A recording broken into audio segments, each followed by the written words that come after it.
Donc, le sponsor de l'Institut Walter Reed, qui est fourni légalement le produit à l'Institut Pasteur de Tunis pour mener ses essais, lui, il fait des appels d'offres, il fait des consultations, enfin, je ne sais pas, il a ses propres règles de travail pour trouver la compagnie ou la petite compagnie qui va lui fabriquer les lots cliniques.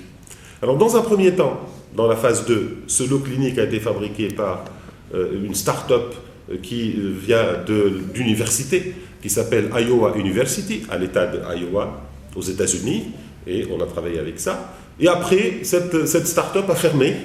Il fallait trouver un autre, et l'autre, c'était une autre petite compagnie qui s'appelle Teva Washington. Et Teva Washington, c'est une sorte de filiale, une sorte de ramification de Teva, qui est la société mère, qui est israélienne. Donc voilà la connivence avec Israël.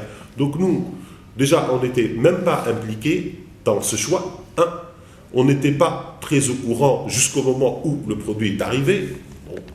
Ce produit, au passage, que ce soit fabriqué chez Iowa ou fabriqué chez Teva Washington, il a été contrôlé dans des laboratoires de contrôle pour sa formulation, selon les standards internationaux de contrôle, et entre autres, il a été contrôlé dans le labo français, puisque rappelez-vous, c'est une étude multicentrique, et donc on peut faire échanger, on va dire, des informations et d'expertise d'un site à l'autre pour apporter tout le nécessaire pour, disons, valider tous les éléments du travail. Et l'Institut n'a aucune relation, ni avec Teva Israël, ni avec Teva Washington DC, ni il s'est posé des questions par rapport à ça.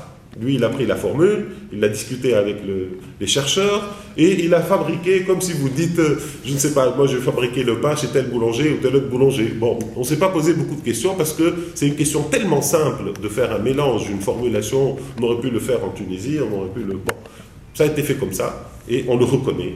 Et on a utilisé ce produit-là pour faire des essais qui ont marché. On a eu des résultats très positifs. On a eu une publication qui est sorti en février 2013 dans la prestigieuse revue The New England Journal of Medicine, vu notre contribution dans la démonstration de l'efficacité de ce produit.